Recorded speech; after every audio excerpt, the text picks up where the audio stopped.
Hello, and welcome to a new episode of From the Honeycomb, a podcast that creates a spark of positive energy. Here we discuss all things architecture and design, to travel, exploring Vastu Shastra with a modern approach, and I connect with other like-minded women to share their story. I am your host, Katerina, and welcome to From the Honeycomb. I am joined today with Katy Bandy, psychotherapist turned women's coach, specializing in anxiety, stress management, and helping women find sustainable ease. Katy, thank you so much for coming on From the Honeycomb. Hello, Katerina. I'm so happy to be here.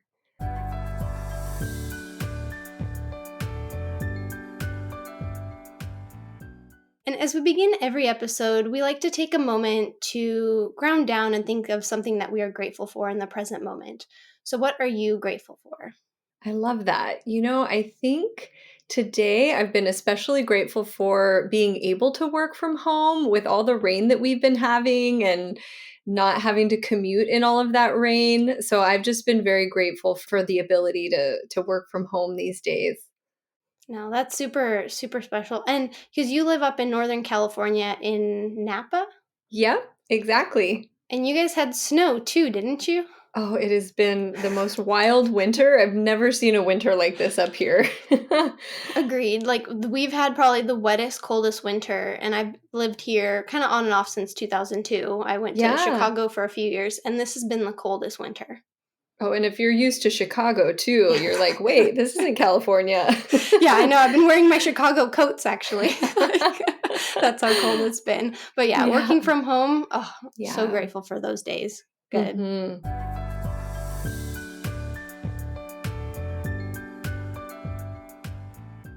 Well, Katy, so let's talk about your business. When I found you on social media, I was so excited. And before we jumped on this call, I said, where have you been? I wish I had found you sooner because you would have made the last few years for me so much less stressful.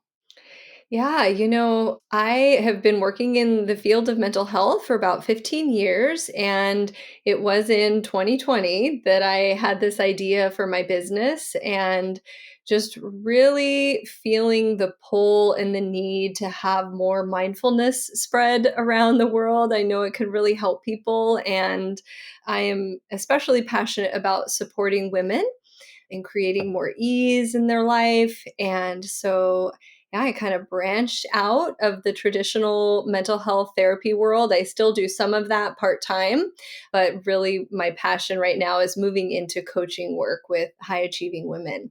And I love that you're also focusing on women because I think so much, even as we've seen in the last few years, I mean, women have taken on so many roles and the amount of stress, like I don't have children yet, but I know that just adds, copious amounts of stress as well. And so I love that your focus is with women.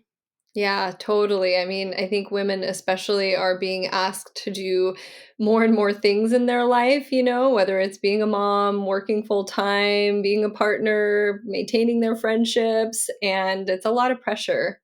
No, absolutely. And one thing that is really unique to your coaching I saw is you have an anxiety archetype.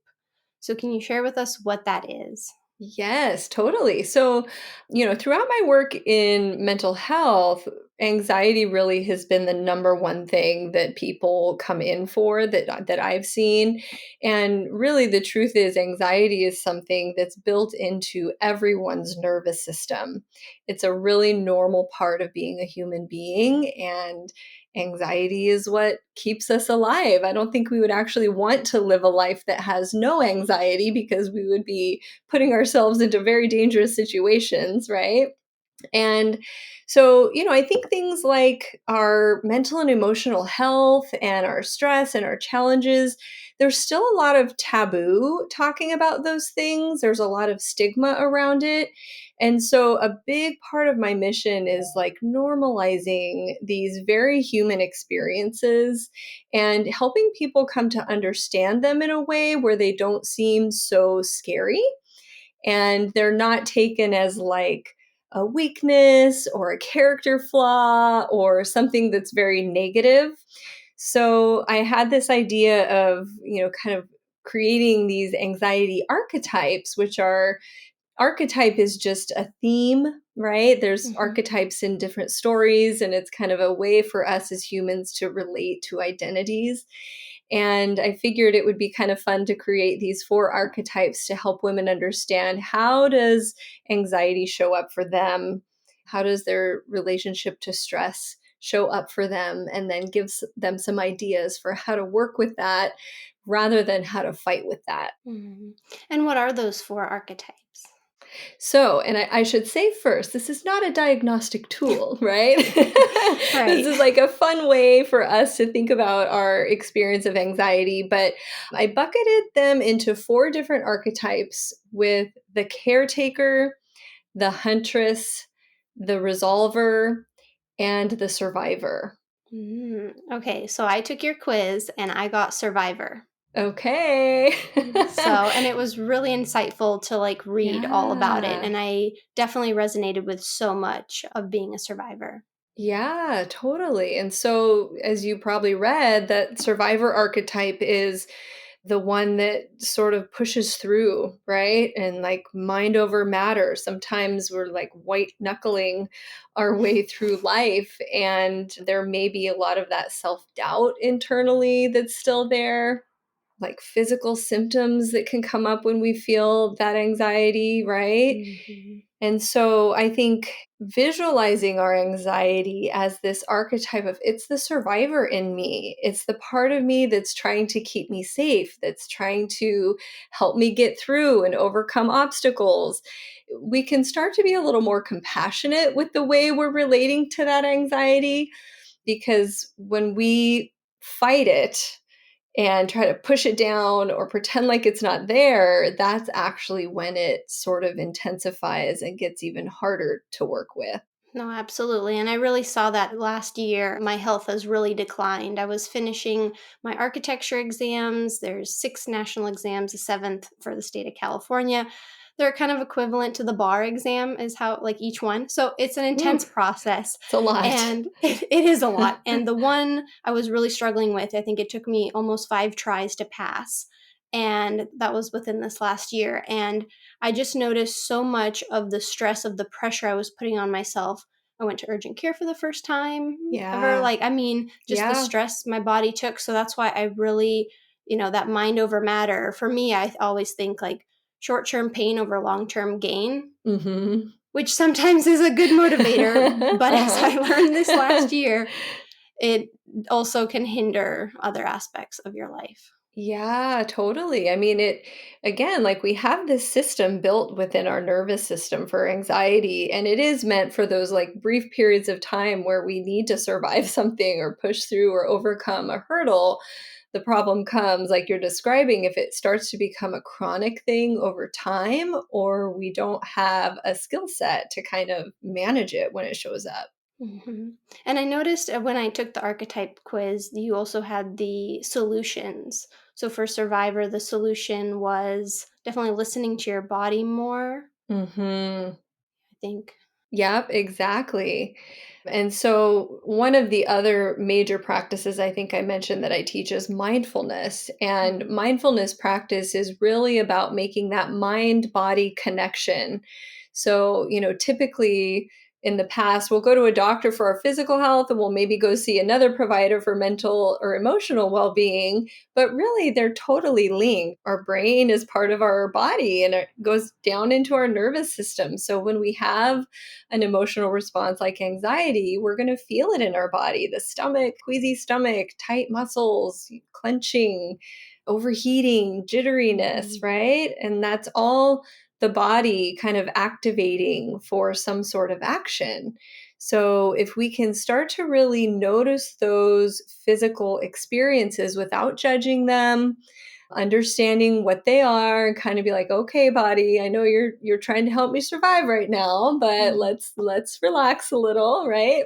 Then we can tend to that emotion and soothe it, right? Mhm. And do things like getting into our 5 senses, things like pleasant smells, taste, soothing touch, taking deep breaths, and Mhm. other tools that can help us actually switch that nervous system response. No, that's definitely, yeah, mindfulness. It is so true how our minds and our bodies are connected. Yeah, yep. And I think there's a lot more research coming out, that's really highlighting how our physical health starts to decline if we're not taking care of our chronic stressors and stuff like that. Our immune system goes down, cardiovascular health is impacted. So Yeah. the benefit of really taking care of our minds and our bodies is so important. No. And I don't want to make it all about my archetype. So, can we hear No, about that's the other good. three archetypes as Yeah. well? Mhm. Yeah, so the caretaker archetype, I think, really embodies those of us who might focus a lot on others, right? Mm-hmm. And so there's maybe a lot of people pleasing that can also come with self criticism, but it's this sort of vigilance on, are the people around me happy? Are they taken care of? And so that can trigger this sort of anxiety response. And so, of course, if someone is experiencing this caretaker archetype, we want to work on things like filling up your own cup first, right? We've got to Mm-hmm. tend to our own well being and our own needs before we can be of service to others or help anybody else, right? Mm-hmm. Learning to accept ourselves the way we are so we don't feel the need to people please so much to make sure other people are happy with us. And of course, getting support when needed from others, because sometimes the caretaker really struggles to ask for support or receive support. No, that really makes sense. I think I struggle a little bit with that I as think well. we've all got a little sprinkle of all four. Yeah, no, absolutely, absolutely. Totally. And then we have the huntress. And so the huntress archetype is one that is very determined and maybe even restless and irritable at times, because when we're on edge, that can sometimes turn into irritability. And the huntress archetype tends to have this tough mask or tough Mm, exterior that they show. And again, all of these have survival purposes for us, right? So mhm, we never want to judge our archetype as bad or wrong. And so, some tips for the huntress is to look at what's causing the anxiety. Usually, we're perceiving a threat, right? okay, right. A threat to our maybe our job or our relationship or our safety or well being. And if we can identify what's the threat that's putting me into this huntress anxiety response, we can kind of check the facts on that threat. Is this really dangerous? Am I over catastrophizing something or magnifying something? Um, and so, doing a little bit of thought work there to check the thoughts that might be increasing that response. Hmm. Interesting, interesting. No, this is, yeah, really They're all interesting. kind of just different facets or faces that Hmm. anxiety can sometimes show us. No, absolutely. Yeah, it even seems like sometimes it's even situation based. Yes. I can definitely still see myself being more of the survivor, but Mhm. when I think about certain situations, I can think of huntress coming up or Yeah. caregiver. Yeah. And I think, what develops our anxiety response is a combination of our biology, our own unique genetics, and also our unique social conditioning in terms Mm, of what did our family demonstrate for us, or the people who were closest around us, how did they show how to manage anxiety or stress? And then we pick that up, right? mhm, And then the last one is the resolver. And the resolver has this very overactive mind, right? So, again, if we're perceiving a problem or a threat or a danger, the mind just goes wild trying to solve the problem, trying to predict the future. So, there may be racing thoughts. And really, the solution that I have here is again that grounding, getting into the body, getting out of the mhm. mind and into the body, right?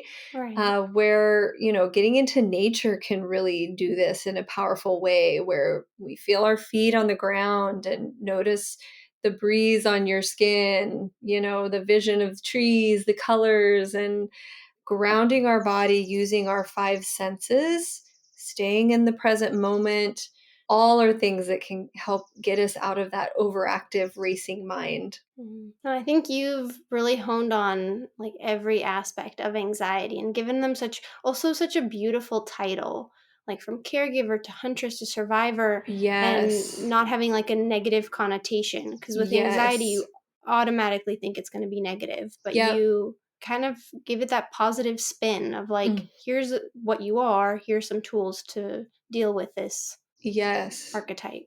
Yeah, totally. Probably my number one thing is to always start by not judging your Hmm. anxiety or your stress response and really normalizing it, because we want to work with it, not work against it. And the goal is never to get to never experiencing some anxiety or stress, because that's just not possible as long as we're living, right? Right. But instead, when that shows up, how can I validate it and acknowledge it, see what it's trying to do for me, get curious about it, and then engage some tools to sort of tame it or work with it? Hmm. No, I love all this. And for anybody listening, I'll provide a link in the show notes for the archetype quiz that you can take as well so you can find out your own archetype because it's definitely very informative. I learned more about my anxiety through it for sure. Yay, I love that. And one thing I also wanted to talk to you about was burnout, which I know a lot of us are also experiencing with Mhm. just this kind of, hustle culture. And I know Yeah. you post about hustle culture a lot on your platforms. Mhm. So, what are some of your kind of thoughts and tools for burnout? Yeah, totally. I think whenever we're looking to shift something, the first thing we have to do is really thoroughly understand it and like what's going on with it. And I think a lot of people, when they experience burnout or chronic stress, they kind of hand in hand, they immediately think there's something wrong with me, right? I Hmm. have a weakness or I'm not good enough at something. I can't hold up strong enough, right? So there's this like internalization that happens around it. And the first thing we have to do is to kind of bust that myth, right? Certainly we can learn some tools and learn to manage things better. And there are these external societal pressures that really kind of come down around all of us because we live in a human society, right? Hmm. And so we're working in workplaces, and there are these, industrialist type of working conditions because we live in an industrialist capitalist society that's around producing, and how much can you produce in the smallest amount of time. And Yep. these kinds of working patterns are really different to our natural human rhythm, Hmm. right? And every workplace is different, but that pressure can start to take its toll, right? No, absolutely. Have you ever experienced or noticed anything like that? Oh my gosh. Let me paint the last few years and then college, architecture school, feeling burnt out every semester. I remember Yes. my mom would say, like, you would come home at the end of every semester looking so wrecked. She's like, your Yeah. face was like sunken in. She's like, after like a few nights of sleep, some food, some outdoors, you were fine. But oh my Yes. gosh, absolutely. And when you talk about the societal pressures, so I turned 30 last year as well, which was another big I have to get my exams done by the time I'm 30. Like, that was a huge Yes. goal of mine. And it's this like invisible timeline Totally. that you put yourself on. And I have a recent episode I did about 31 lessons I've learned in my first 31 years, or the last year, I mean. And one of them was like letting go of timelines Yes. because like who am I competing? I'm not Yep. getting a grade. There's no one giving me a grade like, "Hey Katerina, A plus for getting this done on by this Right. day."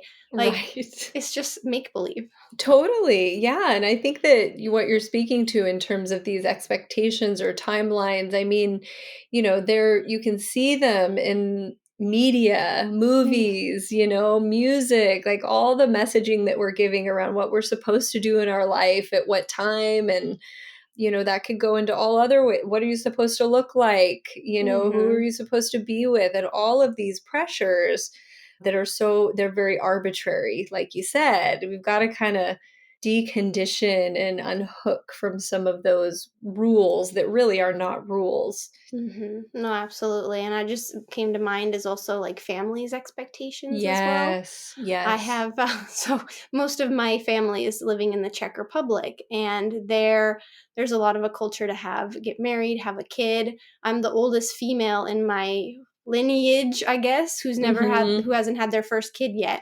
because Mhm. I've chosen the career, and that is a little different when we have conversations with certain family members, and Yep. that gotten that comment about the ticking clock and all, all of Yep. that. So there's also not also society, but I feel like the pressure of family. Totally. Family and unique cultural differences, Mhm. those are all so, so relevant. And so, understanding that these external factors can be pushing in on us and contributing to burnout is the first thing to at least stop judging and blaming yourself for it and kind Mhm. of understanding, okay, this is where this is coming from. And Mhm.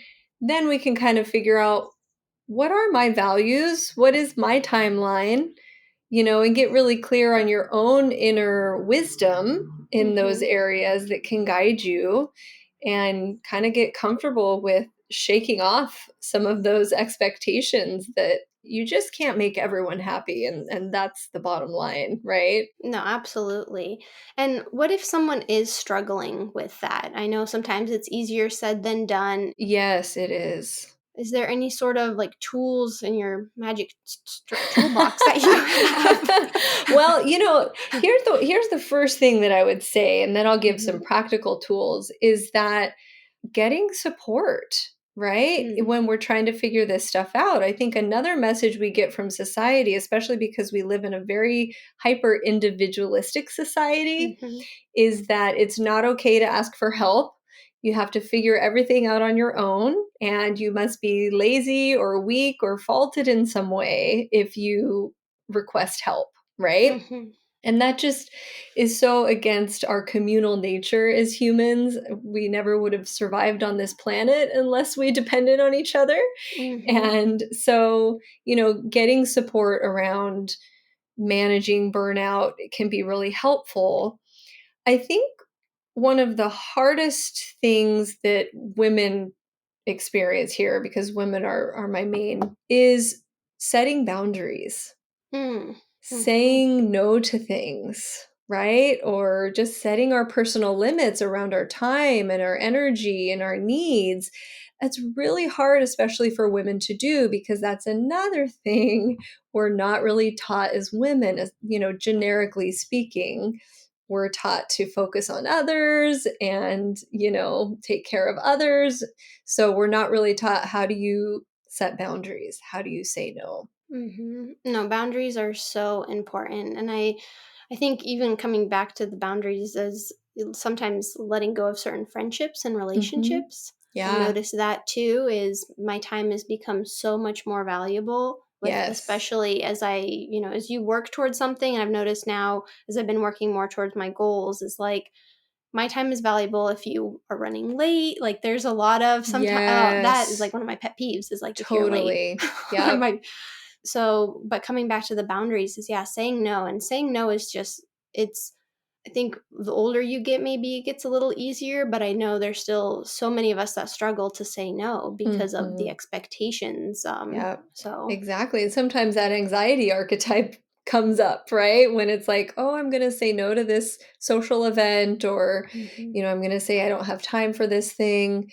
Then the anxiety kicks in, because the anxiety is like, "Well, wait, what are those people gonna think about you? Or are you letting mhm, them down?" Right? And so we have all these fears that we have to kinda come to terms with as well, so that we mhm. can then just set our limits in the way that we need to.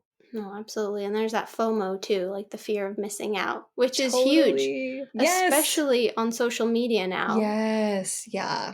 Like I had a moment yesterday. So now this year I've dedicated every Sunday afternoon is my no housework, no chores, no work, no side hustle stuff, no podcast stuff, no Instagram work stuff. It's I just love me it. time and I can do whatever I want. But Good. I found myself scrolling on Instagram in the bathtub, Mm-hmm. and then you see like, oh, achieve your goals this year, and how are you doing your first quarter of this year? And I'm like, oh, maybe I should go work on something. And I'm like, nope.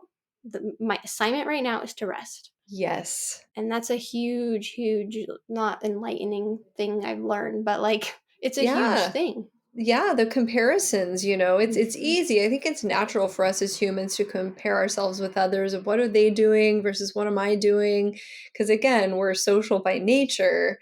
And this is where mindfulness practice again is like my Mhm. core thing. So I always mention it, but mindfulness practice helps us let go of comparisons because they're a form of judgment. They're judging, oh, that way is better than this way, or that life is better than this life. And so comparisons are really not helpful. And they're actually kind of impossible because two people are so entirely unique, we can't even compare, right?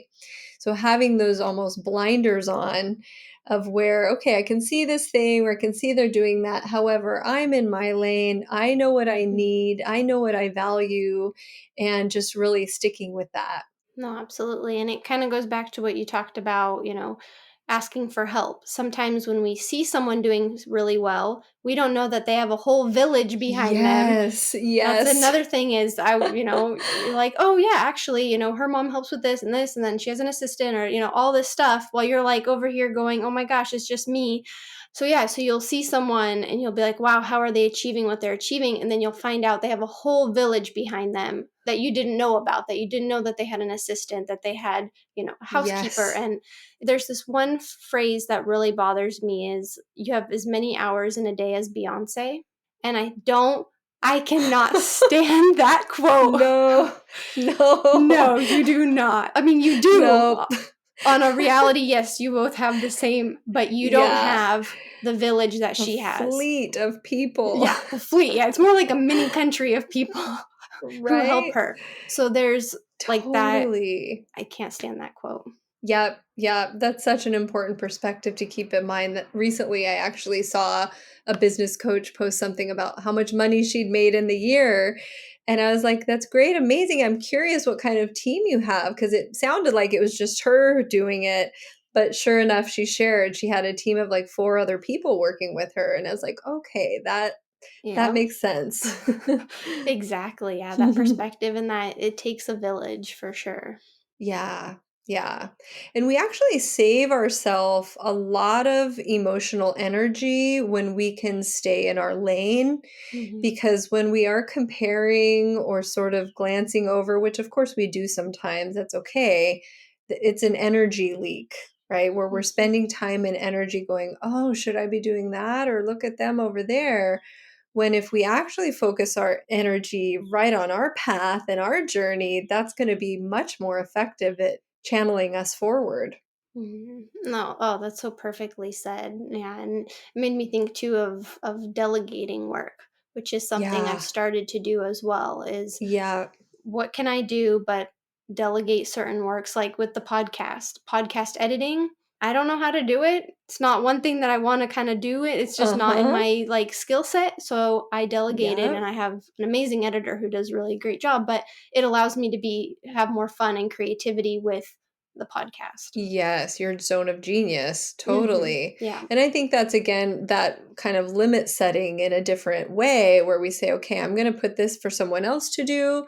Or even sometimes, how can I leave this thing undone and be okay Mhm. with that and just acknowledge that sometimes I'm going to drop a ball or I'm not going to finish this thing and find some peace around that so that you can have more of that emotional ease. Mhm.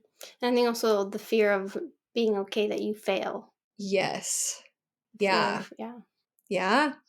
I like and I don't like the word fail. I'm one of those people that's like, there's no such thing as failure, which of Mhm. course we can mess things up and things can go wrong in the way we don't want them to go. Absolutely. I think if we really hold that mindset of, every fallback, every, failure is something that we absolutely can learn from and grow from, and then use that to just launch ourselves even more forward. It makes the sting of it a little less painful. Yep, exactly. No, I like to like say make failure your bitch Yeah, in a I way, love like it. Yes. like, you control it, which is a huge, it's that going back to that mindset, and like you were saying, the mind over matter, mind over Yeah. body is training your mind, because your mind is so powerful, and it goes back to exactly your message of mindfulness and honing in on that tool.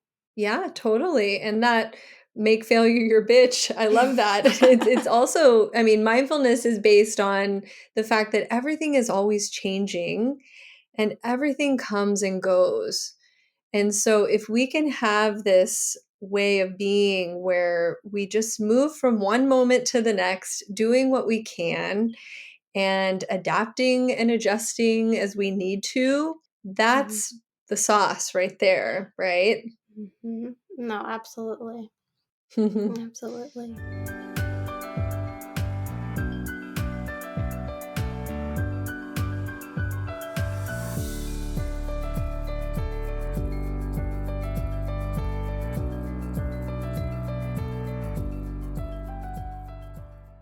Can I just say this has been the most effortless podcast episode? Like, Yay! I'm going to keep this part in, because I've just like so Yeah. enjoyed listening to your message, and I'm just Oh, like, I good. could just keep listening to you talking about, because I resonate with so much of what you have to say, and I'm really glad that there is someone like you out there who is, helping women, coaching women, especially in the time that we're in right now, with all of the burnout, with all of the juggling of multiple roles, as we kind of started the episode Yeah. with. And your coaching program just, I mean, it sounds perfect. And I haven't come across anything like it yet.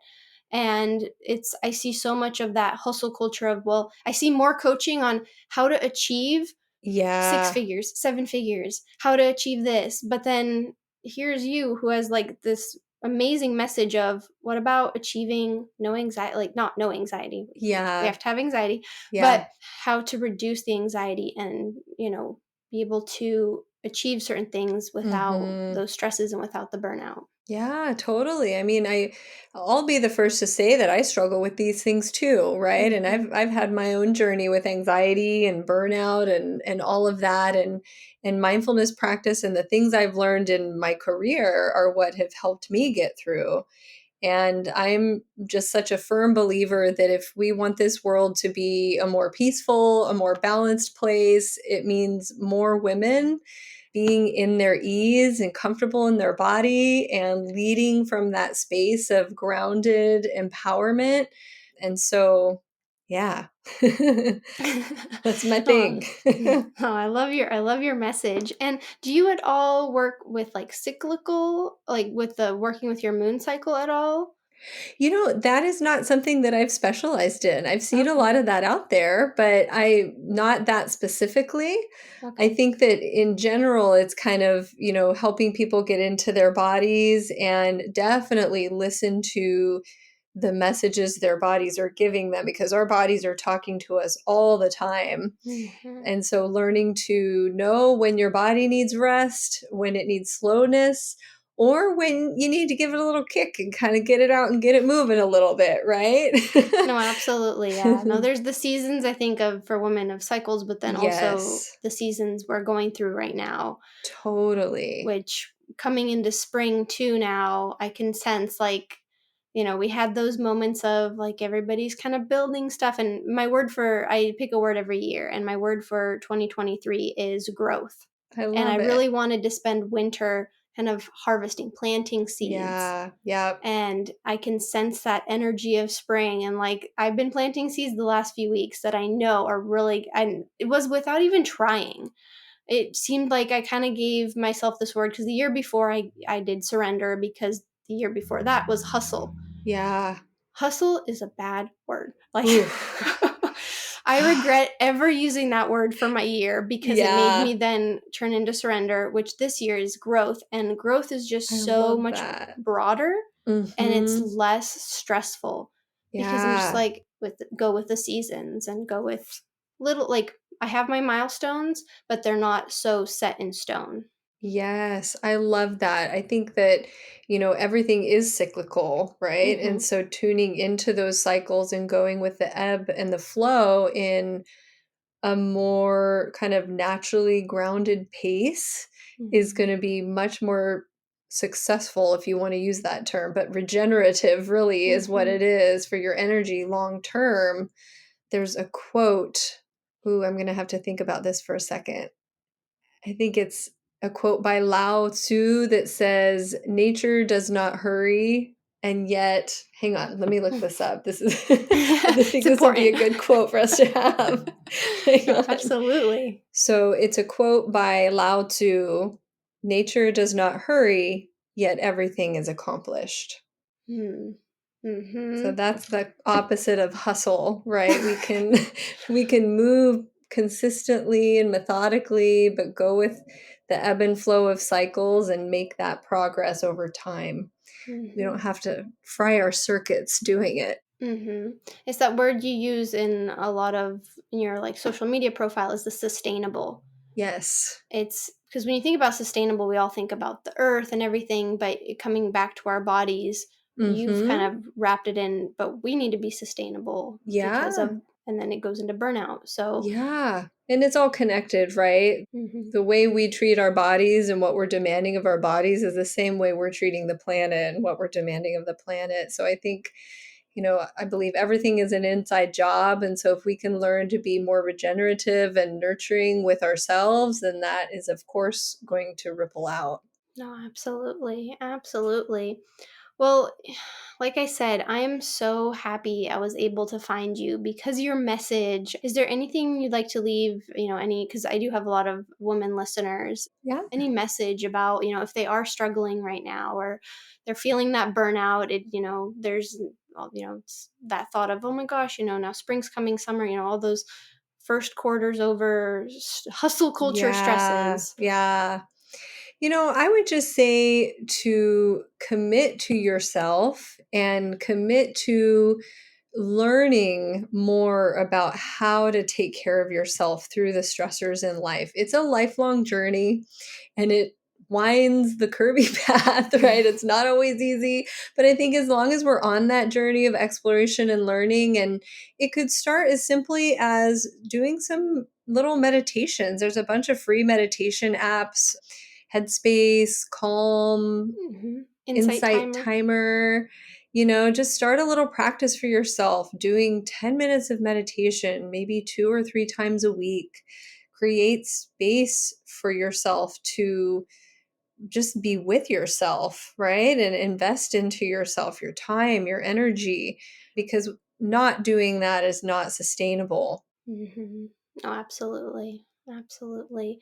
Well, Katie, thank you so much for coming on from the Honeycomb podcast. This last, like, 40 minutes flew by. I can't even believe it. It's been so fun. It has. I'll definitely have to have you come on again. And thank you so much for coming on again. Your message is just resonating with me so much. Amazing. I've really appreciated being here. Good. Thank you so much for listening to this episode of From the Honeycomb. If you liked it, please give it a heart or thumbs up and click the follow button so you can stay up to date on the latest episodes. You can follow me on Instagram at From the Honeycomb Podcast, and be sure to check out the link in the show notes to sign up for my monthly newsletter where you will receive a spark of positive energy in your inbox. Thank you so much, and see you next week.